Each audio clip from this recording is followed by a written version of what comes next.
minutes. Okay, I will now try to move it to the PowerPoint and off to start with today's discussion. Welcome again to the Geneva briefing on Internet governance. We are back to the hot autumn. Last month we covered developments with regards to mainly Internet Governance Forum, but not only. And October has been very interesting in sense of, as we titled it this month, the dance of the titans. The titans in the Internet governance area are certainly the ITU and the ICANN. And it appeared this year that we had two major events of both organizations in October. So we will cover briefly what has happened at the ICANN meeting in Los Angeles, and then what has happened at the or what is currently happening in the ITU. The ITU meeting is still on, so I'm sure that in the next Geneva briefings next month we will try to also reflect once again on what has happened at the ITU. So today agenda, so to speak. Let's start with the ICANN 51 meeting in LA. What has happened there? Some of you might have even been there, and I encourage you, of course, to share your thoughts with us through the chat. But in brief, there was over 2,000 participants registered. Most of the participants in the ICANN meeting are usually from the registrars and registries, but not only, of course. There are a lot of people involved in the IETF and the technical issues, and more and more government representatives within the Government Advisory Committee. An interesting development this year was the appearance and the address of the U.S. Secretary of Commerce, Penny Pritzker. It is the first time ever that the Secretary of a Bureau of a U.S. cabinet agency is there and addressing the ICANN meeting. And it's already a signal that it is a relevant time at the moment, that to a large extent, the current process with IANA transition and the political discussions about ICANN are top on the diplomatic agenda. What might be emphasized from her speech at the ICANN meeting was that it was re-emphasized that the U.S.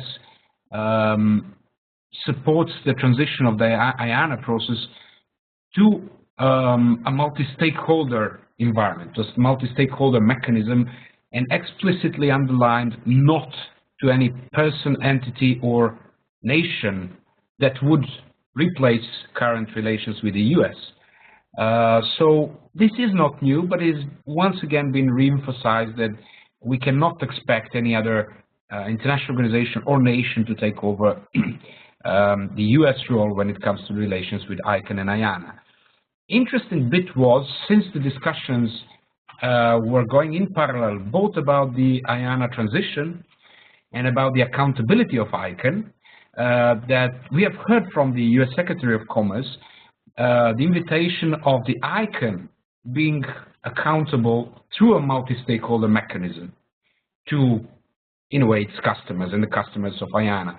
So this has been, in a way, an invitation for ICANN to become not only IANA accountable to through the multi-stakeholder mechanism, but also possibly ICANN accountability and future relations between ICANN and US might go the same way as the discussion goes now when it comes to IANA.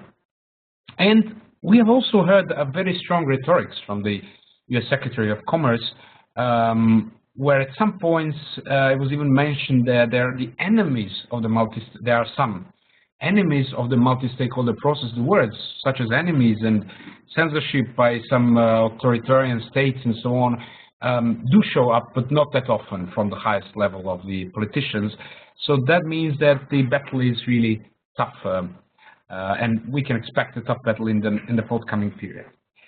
When it comes to IANA transition, the main development is that there are now two tracks which are following each other. One is the political relation, or political and formal relation between the IANA function and US government, and the other one is the accountability process of ICANN.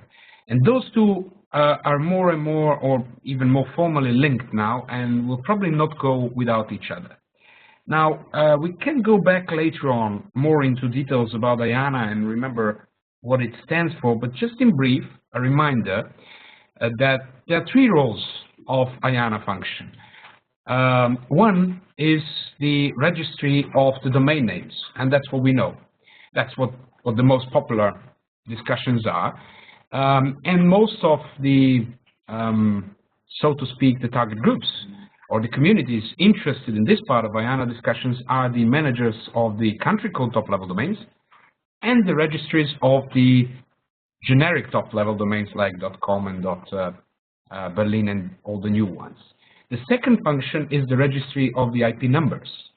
That means the distribution of the IP numbers around the world, and the main target groups or the main constituencies are the regional internet registries.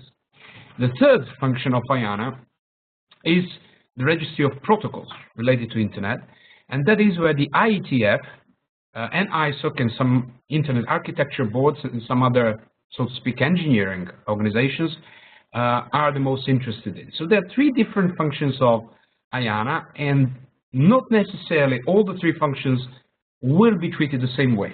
And we are seeing now also through a number of blogs and analysis that actually we might see three new IANAs or three different arrangements for these three functions of IANA in future, as there are totally different goals and totally different constituencies and communities and even challenges that are faced in these three aspects of IANA's work.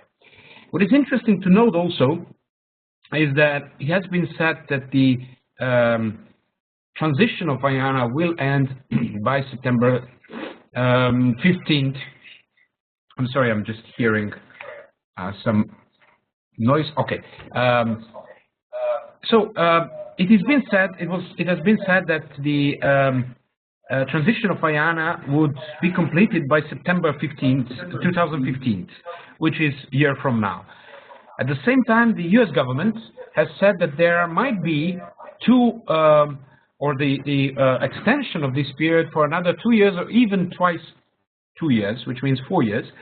But in a way, the whole community got the idea that the transition process will be ended by September 2015. Now, this is becoming a problem, or might become a problem, because going backwards from September 2015, it is said that in order for the NTIA and the US government to move whatever is proposed formally, the proposal needs to be at the US government desk by June.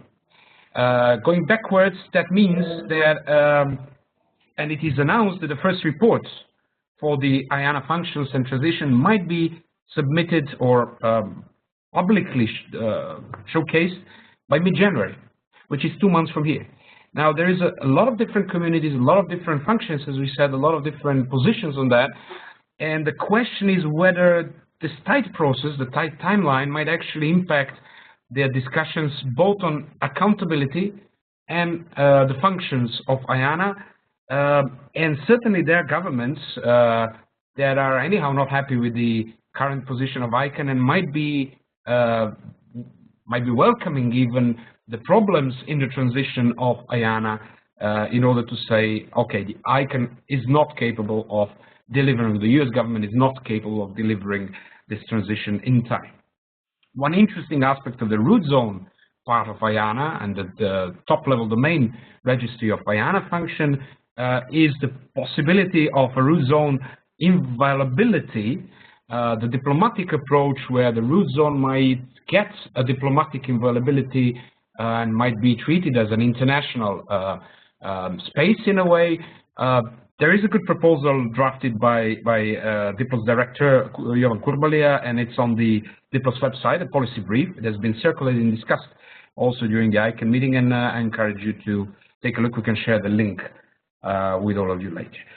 Another interesting part from the ICANN meeting is the Government Advisory Committee changes. For quite some years, there were a lot of discussions about how the Government Advisory Committee might get a better or a stronger word and in a way be reorganized to have a bigger impact within ICANN. It has been lacking. There have been discussions about the possible secretariat and so on. Now, what we have seen this time, we've seen the elections for the new chair and vice chairs of the Government Advisory Committee, and the elected chair is Thomas Schneider from Switzerland. So Switzerland is in a way going to lead or to chair the Government Advisory Committee, which is quite a change. And it has been, Thomas Schneider has been elected with a very strong support from most of Government Advisory Committee members or governments, which signals probably a unity within the GAC when it comes to the next steps, or at least the leadership within the GAC. We also have new vice chairs from Argentina, from Namibia, from Spain, from Thailand, and from Turkey. At the same time, we have seen another resignation from among the board members of ICANN. Another lady has resigned. This is another case after 1 year when the previous board member also resigned. The lady there have been a lot of rumors about too closed approach of work of a board of ICANN, and we can expect that there will be more discussions on the position of boards in future. Besides that, we have seen within the speech of Fadi Shehadeh, of the CEO of ICANN, we have seen that he, in a way, announced that he might be, or an ICANN might be, moving a little bit backwards from the other internet governance discussions than just ICANN issues. As you know, ICANN has been leading discussions on Net Mundial initiative or Net Mundial previously, and so on. And there was quite some criticism from the community of ICANN that both Fadi Shehadeh and ICANN have been too much into the whole non-ICANN internet governance process. So we might see, as we are seeing now with the World Economic Forum taking over Net Mundial initiative, that actually ICANN and Fadi Shehadeh will be a little less present within the formal developments, which is a good, in a way, a good development. And Fadi, as he said in his speech, he and the whole leadership of ICANN are going to focus more on very important aspects of ICANN accountability and the IANA transition process, which is certainly praised and was praised by the community. Lastly, we are seeing the next meeting of ICANN, which was supposed to be in Morocco next year in February, and this is the information I think from today. ICANN has confirmed that it's going to be, the location is going to be changed to Singapore again.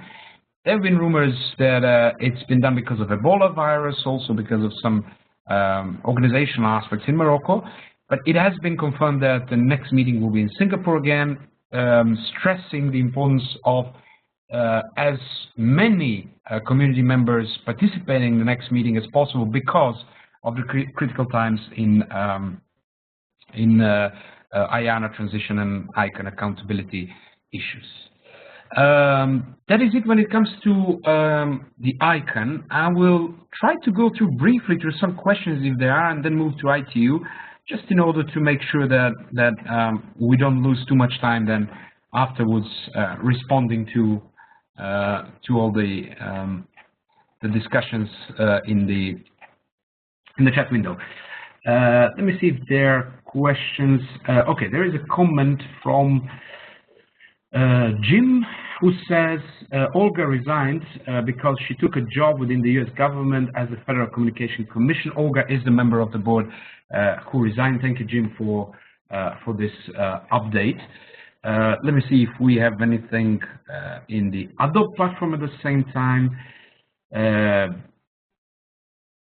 So Nagitu asks, is it that ICANN is now globally endorsed authority on internet?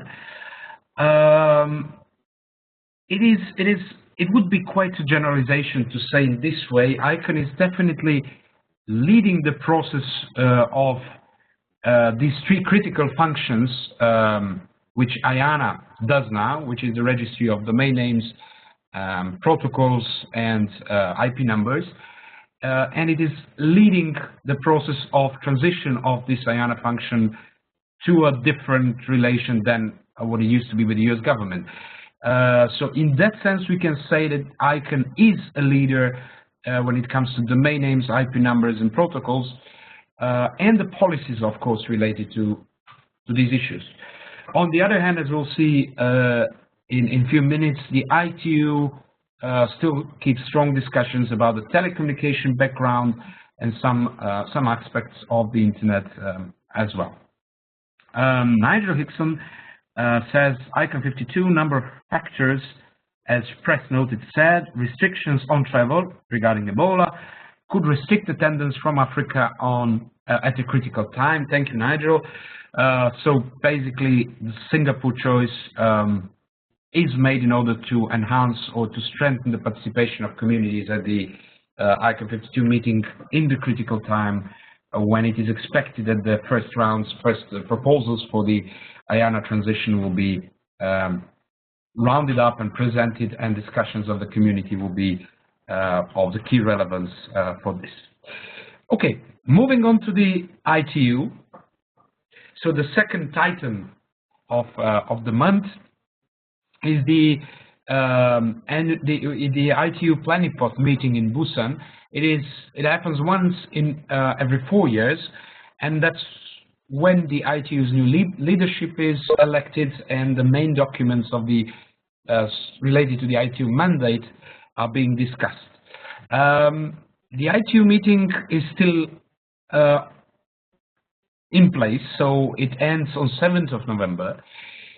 As I said, we are going to reflect again next month on summarize what has happened, but at the moment what we know is that the new leadership of the ITU has been elected. The new Secretary General of the ITU is Hulin Zhao of China. He was the former, or he is the former ITU Deputy Secretary General. This election does not come as a surprise, but what comes as a surprise, or might be interesting to discuss, is that actually out of 152 countries that were there to vote at the ITU planning pot, 152 voted for Mr. Zhao, which means 100%. That signals quite unity even within the totally diverse ITU members, which is an interesting and good signal. Besides that, we have Malcolm Johnson of the United Kingdom, who is elected as the Deputy Secretary General of the ITU now. And we have three new, or the directors of the three bureaus of the ITU from France, Burkina Faso, and from Republic of Korea. Those were the election results of the ITU. When it comes to the internet, yes, thank you, Nigel. It is also very important information to know that Mr. Zhao was the only candidate for the Secretary General of the ITU. Moving on to what is happening when it comes to the so-called internet-related matters at the ITU, there is a number of resolutions of the ITU which are linked to the internet, of course, and the ITU discussions at the planning pod also moved that direction. Initially, there were discussions whether these resolutions, such as Resolution 133 regarding the internationalized domain names and the internationalized or multilingual content in some way, Resolution 101 on IP networks, which also relates to part of interconnection costs and so on, and Resolution 174 on illicit use of ICTs related to security, might be either entirely changed or might be amended. After the first round of discussions, and it's worth noting that the first week of the ITU planning pot is usually to some extent marked with the elections and also parties and celebration. And then the second 2 weeks, or especially the middle week and the last week, are focused on dialogue and negotiations on the text. So after the initial negotiations or discussions about the internet related issues, ad hoc groups have been formed to discuss specific issues. What we are seeing at the moment, it's very hard to say what will happen. Even though we have only three days left, but the changes are possible till the last moment. But it is likely that there will be no radical changes of the ITU mandate, nor of the resolutions. These resolutions related to internet issues. There were pushes to have more security, privacy, and even data protection, even surveillance issues put within these ITU resolutions. There were also discussions about the review of the ITR, the Internet Telecommunication Regulation, which we have seen in 2012 during the WCIT. How often should it happen? Should it happen every 4, every 10, every 20 years? How often should these changes happen? Which is the core document regarding the ITU and the international telecommunications. The definition of the ICT, which is in a way impacting the ITU mandate, and even the access to the ITU documents. We are seeing changes within the ITU when it comes to opening up of the documents in a way towards more transparency to other, not only ITU members. But this is something that is probably a long process, and we'll see how this develops. For all of you that might be interested to follow more about ITU developments currently, I can only encourage you to follow the blog of Samantha Dickinson, not only the blog, but also the Twitter post of Samantha Dickinson. We'll send you the link in the chat window afterwards. She's in a way a social reporter from the ITU meeting as well as ICANN and the other meetings, and always worth following her.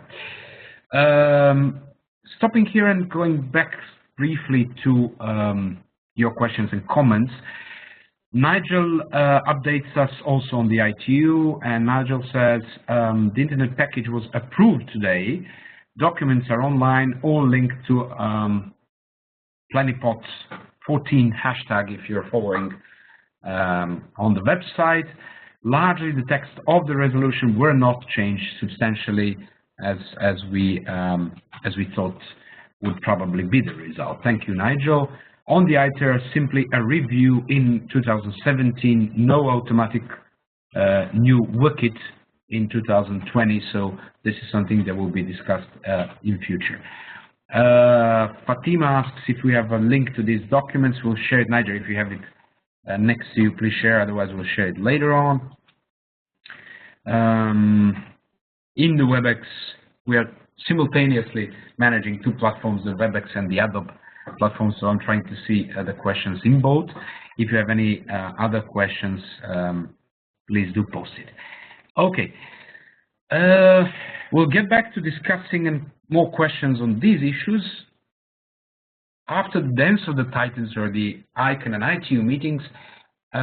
Let's focus briefly on the 3 other topics which were quite present in the October. We have seen the leakage of the Trans-Pacific Partnership document, specifically the articles related to intellectual property rights. As we heard from the comments by Michael Gates, by the Electronic Frontier Foundation and others, the articles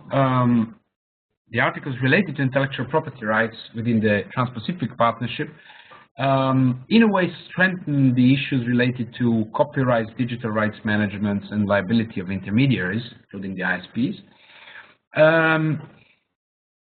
It is something that has been discussed as a follow-up of the previous ACTA moves, where the corporate sector, specifically from the US, the, so to speak, quality content industry, as they're usually referred to, is strongly trying to defend its positions when it comes to copyrights, intellectual property rights. In a way, there have been a lot of discussions that that our whole set of articles regarding intellectual property rights within the Trans-Pacific Partnership is, in a way, the pressure of the US to impose its own approach to copyrights, intellectual property rights to other governments, to other states, to other governments. This is something that even within the Trans-Pacific Partnership, as we are seeing now from the leaked document, there is a lot of discussions about it, and even the difference in positions, where, for instance, Canada, which has been able to put up its own framework, to a large extent finding a balance, or at least it is discussed, is finding a balance between the intellectual property rights protection and the creativity, innovations, and the so to speak, sharing culture has been managed.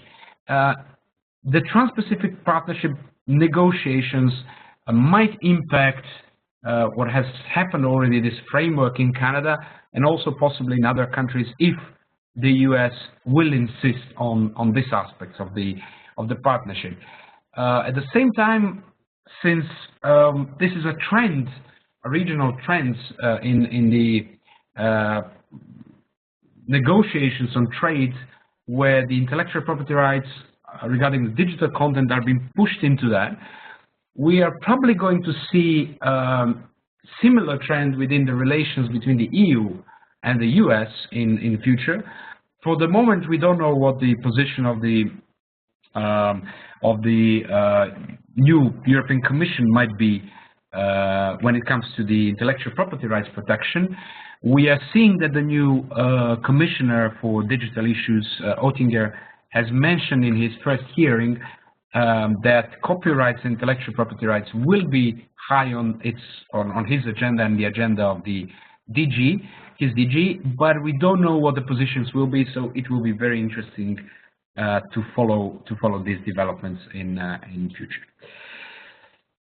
Case of Hungary and taxation of the internet. You are probably all aware that we've seen protests in Hungary in the previous days. The Hungarian government has sort of imposing a tax on the internet based on the usage, the actual usage and the flow, the bandwidth and the flow of the internet traffic. It has been a trigger for large protests in Hungary. I'm not going to speculate about the different numbers of when it comes to the number of people that were out to protest, but what is definite is that for the time being, the Hungarian government has withdrawn this proposal. However, we are reading the blogs from Hungary. We are seeing that the comments from the opposition to this proposal say that it's likely that this proposal is currently not withdrawn, but will likely be repackaged and back in some other form. So we are going to follow what is happening in Hungary, because it's definitely one of the showcases of where the approach to imposing more taxes and getting the revenues based on the internet might at the same time impact the innovation and the investments in internet, and of course the usage of the internet. This is not the first case about when it comes to taxation of the internet. Of course, we're seeing different approaches, and in Italy, for instance, we have seen that the Italian government has been discussing to introduce specific taxes on web advertising, which means in a way trying to put the foreign web ads companies within the national framework, legal framework and taxation framework, trying to get more revenue from the foreign companies which are using the web advertising in Italy. We are seeing, of course, a lot of attempts to introduce some kind of taxes to the over-the-top providers, especially the US industry like Google, Facebook, and so on, in developing countries mostly, but not only. These discussions have been raised within the ITU framework as well, and we might see the discussions on interconnection costs, as well as possibly the model of the economic model of the over-the-top providers and the taxation of the content in that sense. I encourage you, of course, to share if you have any examples in your countries what might be in the focus of discussions when it comes to revenues and taxation of the internet in different approaches. This is very closely linked, of course, to net neutrality and the money flow between the internet service providers and the OTTs, the over-the-top providers, and the content industry. What we have seen in October as the highlights of the net neutrality discussion, seems like net neutrality is not going off the radar. It's there almost every month. U.S. President Obama, in his speech, signaled that he opposes the two-tiered internet, or three or four-tiered internet, as he said. He didn't explicitly say that he opposed the new proposal of the FCC, of the Federal Communication Commission of the U.S., which discusses the possibility of introducing two-tier internet and the possibility of prioritization of some internet content, some OTT content and services. But he was quite clear that he stands still strongly behind his initial positions when the elections were back a couple of years ago, that he is going to support and protect net neutrality and not allow multi-tier internet. At the same time, we have seen the Commissioner Kroes, or the former Commissioner Kroes of the European Commission, discussing zero rating and arguing that zero rating is not really a net neutrality issue. Zero rating, for those that might not have been following this, stand for the options where you might actually get a part of the package, let's say a mobile subscription package, where, for instance, you're able to use Facebook without any costs. So you have a certain download amount for Facebook without being charged for that. Or if you spend all of your minutes in download capacity, Facebook is not, for instance, charged when you use it, but everything else is charged, which actually means that you get Facebook for free, which on one hand is very convenient for users, but on the other hand there are discussions that this also comes under net neutrality discussion, that this is a prioritization of one type of service over other, even though it's a kind of a positive discrimination in that sense. This is what has happened in October. I will briefly go on to the comments to see what we have there. Back to Sonegiti asks, I'm not sure if I pronounce your name correctly, and I apologize if I don't. Please, a little clarity, who is to be taxed, the user or provider? This is a very good question. There are different approaches. Nigel also says Hungary not sure moves compatible with EU communication directives. There are different approaches. In Hungary, as far as we could see, the approach was that the taxation was based on the users.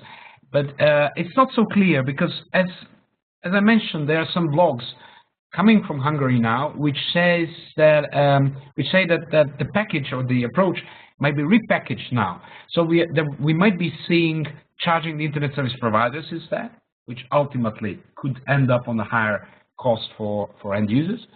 We are seeing also the approaches to charge the over-the-top providers, over-the-top services like Google and Facebook, but since there is no way to do that directly unless the internet service providers charge them and then you charge the internet service provider, there will be a lot of discussions, I assume, about possible revenue and incomes for the governments from the internet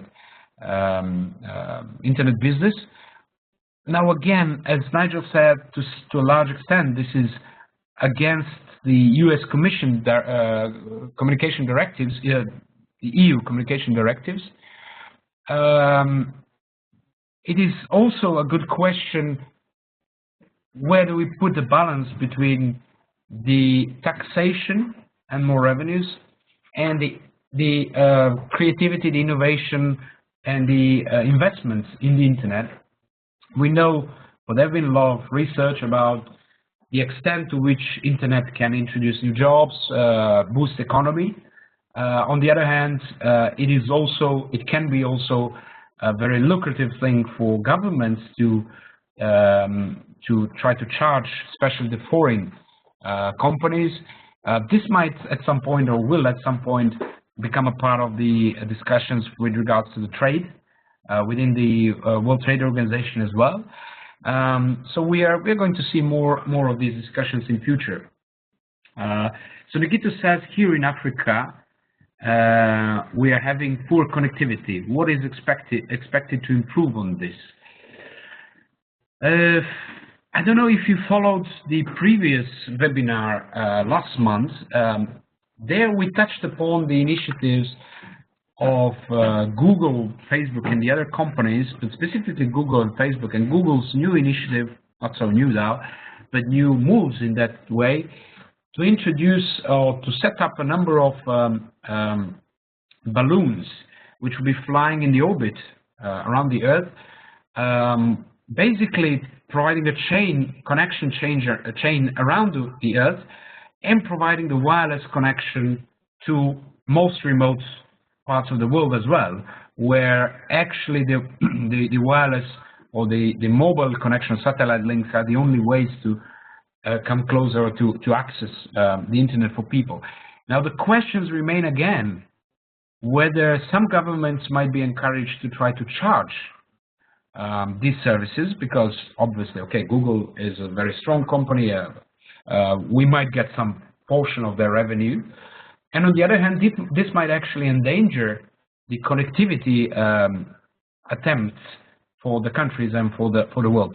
So this is a very, very hot debate, and especially for Africa, Asia Pacific, Caribbean, and the others that might have issues with connectivity.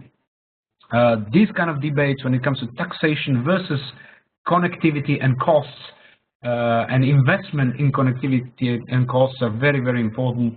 And I think you should be really focused on that. Nigel says, today at Ask Hulin, there will be a Q&A session with the ITU Secretary General-elect, Hulin Zhao, at 23 UTC. Thank you, Nigel. Fatima says, in Mexico, there was a similar situation some years ago.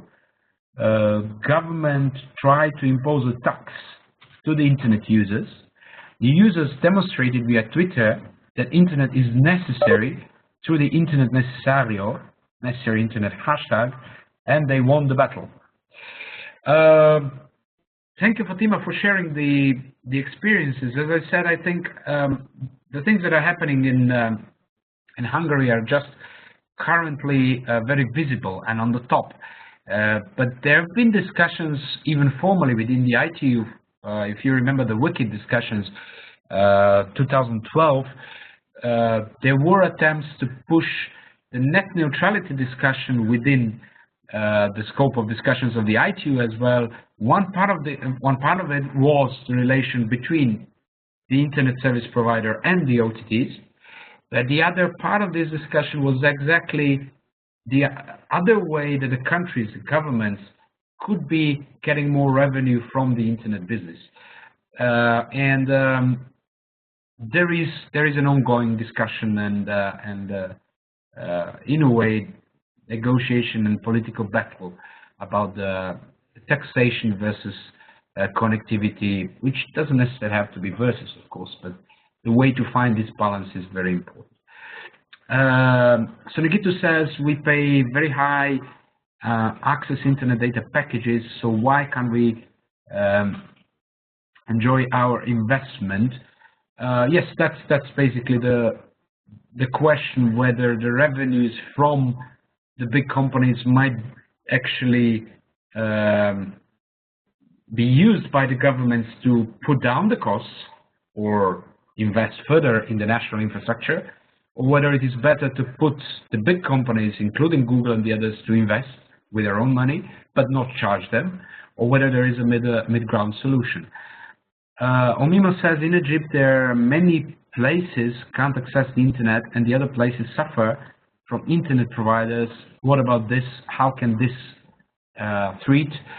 Well, that's the same issue again, how to provide the budget or the investment, the encouragement for the investments in the infrastructure. One way might be the liberal approach to telecom sector, internet sector, where the internet sector might actually be encouraged, including the foreign one, to come in and invest in infrastructure. The other one might be the governments jumping in, building the infrastructure, but they need the funds for that, and to get the funds, some governments think of getting the taxating the internet content and the industries and so on. So those discussions are very present at the Internet Governance Forum as well, and I encourage you to, of course, follow these discussions. We are certainly going to reflect more on that in the future. Before we open up another final round of discussions, let me just briefly say what we have in November, and then we'll get back to questions and comments. What is ahead of us in November? We don't have Titans anymore in November. The ITU will end up its meeting in 3 days. But after that, we have the IETF 91 meeting. The IETF is mostly focused on the protocols and the technical aspects of the internet functionality. But the big issue will certainly be the position of the IETF when it comes to the IANA transition. As we said, IANA has 3 functions, and one of these 3 functions is the registry of the protocols. And IETF is the main international body when it comes to the standards and protocols about the internet. It is interesting to note that IANA function existed before the ICANN, basically. And ICANN, when it was found, in a way, took over to do the IANA functions, these 3 registries. So IETF was, in a way, or at least IETF people sometimes think about it that way, was pushed away from delivering this part of the IANA function when it comes to protocols, and is now trying to find its way back and assure its relevance and involvement, formal involvement in the future IANA function as well. The big thing is definitely Geneva Internet Conference. We have come closer to the deadline, to the timeline, to the dates of the Geneva Internet Conference. It is 18th and 19th of November, but I purposely put here 17th because on the evening of 17th, when the reception and the kind of formal opening will be held, we will also have a number of special guests, including the ICANN CEO Fadi Shehadeh addressing the participants. So you're all encouraged to join us in Geneva. There'll be all the sessions will have remote participation. We'll try to make as much as possible open up for everyone to join and participate. I'll go quickly through the topics in a minute, and we'll have the CSTD intersessional panel on 26th to 28th of November in Geneva, when we can expect more discussion related to Internet Governance Forum and all the issues which are on the agenda of the CSTD work. When it comes to Geneva Internet Platform, and I don't know if Jovan is here, I'll be happy to put him on the line to tell more about the conference. But what is currently happening, and I certainly encourage you to join our discussions, 3 forum discussions which we have currently ongoing with interesting discussions. First is how to overcome Internet governance policy silos on global and national levels. So we are aware that there are different policy silos within different topics: security, intellectual property rights, infrastructure, even the critical resources and so on. But even besides and out of the IGF, even silos within on the national level and regional levels. So how do we overcome these silos? The second one is, who do I contact if I want to raise my internet governance concerns? This stands on the national level, so who should the national leaders in digital policies contact when they have concerns with regards to security, privacy, intellectual property rights, domains, whatever the topic is, on the national level, also on the international level. The third one is evidence and measurements in Internet Governance Forum. In Internet Governance, what sort of data and numbers are we talking about? And we are witnessing that there is a lot of measurements in some areas of internet, especially economy and to a large extent infrastructure, but some other aspects, and specifically human rights aspects, even privacy, intellectual property rights, security even to some extent, we are missing measurements. We can't really measure what is happening. We can't measure the problems. We can measure the effects of the policies. We can't even trace what the policies are and what the effects of these are. So how do we measure and feed into the evidence-based policy making? That's the topic of the third forum. I will share the links with you after the session as well, and you're most welcome to join the discussions. 6th of November, jurisdiction in the Internet era event on by the Geneva Internet Platform, where we are going to discuss online privacy, defamation, intellectual property rights, and, as I mentioned, one of the possible solutions for the root zone of the Internet, which is the inviolability of the Internet root zone as one of the approaches. Geneva Internet Conference will cover most of these topics. Jovan, are you with us? I'm not sure. I think you might even have some guests with you in Geneva. If you're there, you can join us. Vlado, yes. Thank you.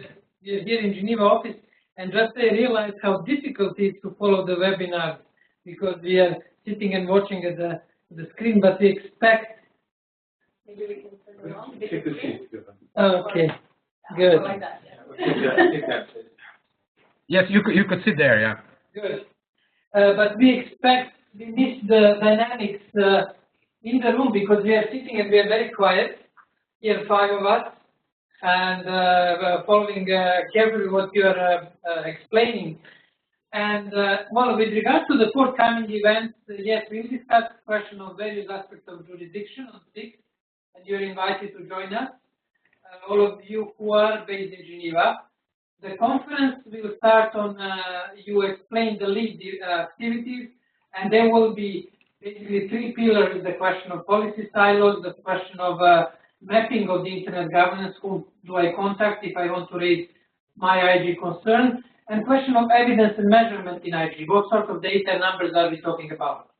There will be the other issues, but the general spirit of the conference is to look into more details in the open issues on internet governance. Therefore, to, in a way, move from a general discussion on multi-stakeholderism versus multilateralism to very specific discussion, how to find effective way of addressing internet governance issues. How to build, for example, check and balances, because in many fields we'll need to have more check and balances in order to ensure the balanced approach and the proper protection of various interests around the table. The conference will be unique in a sense. You indicated already that we'll have a special event on 17th in the evening, which we will introduce also Geneva digital landscape, mapping of different organizations from the Attic of the World Meteorological Organization. And we'll have also a few unique features. One is that each session will consist basically of 3 segments. First half an hour will be introduction by different speakers, very short. Then we'll have a group world cafe style of the flying flip chart, capturing the wisdom of the room because we'll have very experienced people in the audience, and then reporting and making some sort of conclusion on the issues like multidisciplinary coverage of internet governance issues, the question of transparency, the question of drafting policy documents. This is one unique feature, therefore it will be highly interactive conference. The second one is that we'll use the advantage of Geneva and involve people from other communities. Here in our building is the IPCC, International Panel on Climate Change. We hope to hear from them, especially after the recent experience in Copenhagen. They finished the meeting on Saturday night with the report. What is the possibility of using scientific and arguments in policy discussion?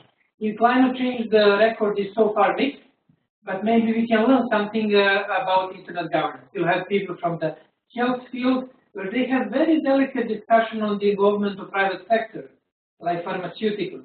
Therefore, we'll see what we can learn from them when it comes to the involvement of private sector in internet governance, and so on and so on.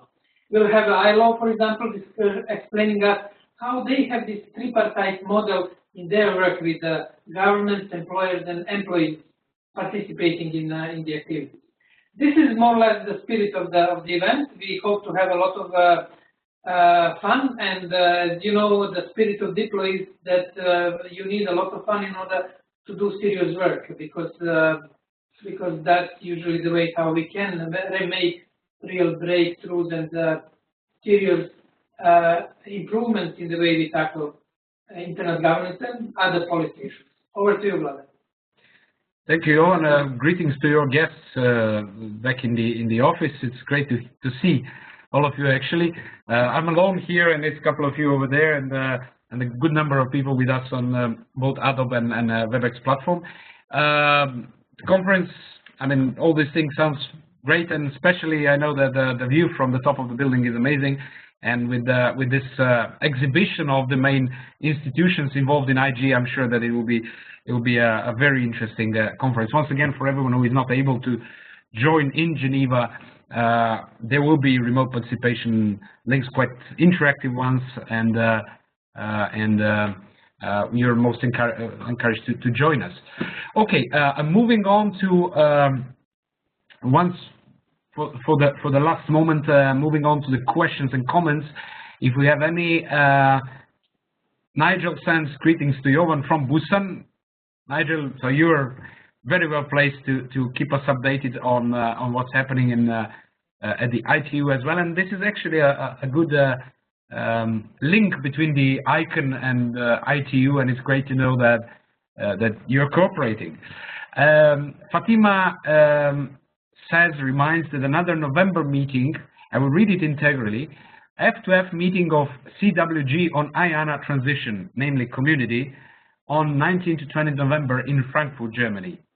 I read it just because we have so many acronyms in this world, so we'll have to try to decode all of them. I suppose F2F would be a face-to-face meeting, but the CWG stands for Community Working Group, or Cross-Community Working Group, which is in a way an independent group working on IANA transition and trying to get the proposals about the IANA transition from IETF and the related community, from regional internet registries and related communities, and from communities interested in the domain names and root zone aspects.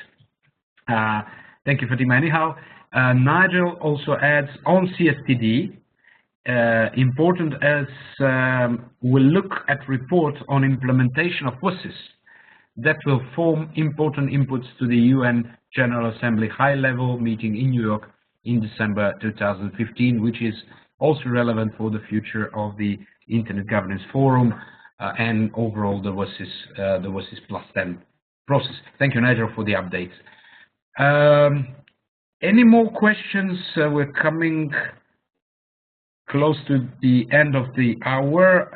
Any last comments, any last questions from anyone, or should we close the meeting? Thank you all for contributions, and particularly to all of you that shared your views also with us on different events and on experiences with taxation in your country's infrastructure and so on. We'll try to make it even more interactive in future, but it will depend on you as well. Okay, wrapping up the meeting, we will definitely see each other again on the first Tuesday of next month, where we're going to review what has happened in November and discuss what is in front of us in December. The video records and the digest from this webinar will be available on our web within a couple of days. We'll follow up back to you with some links and information that we mentioned. Yes, stay tuned with GenevaInternetPlatform, and we hope to see you in Geneva or online during the Geneva Internet Conference. Thank you once again for joining us, and see you soon. Bye-bye.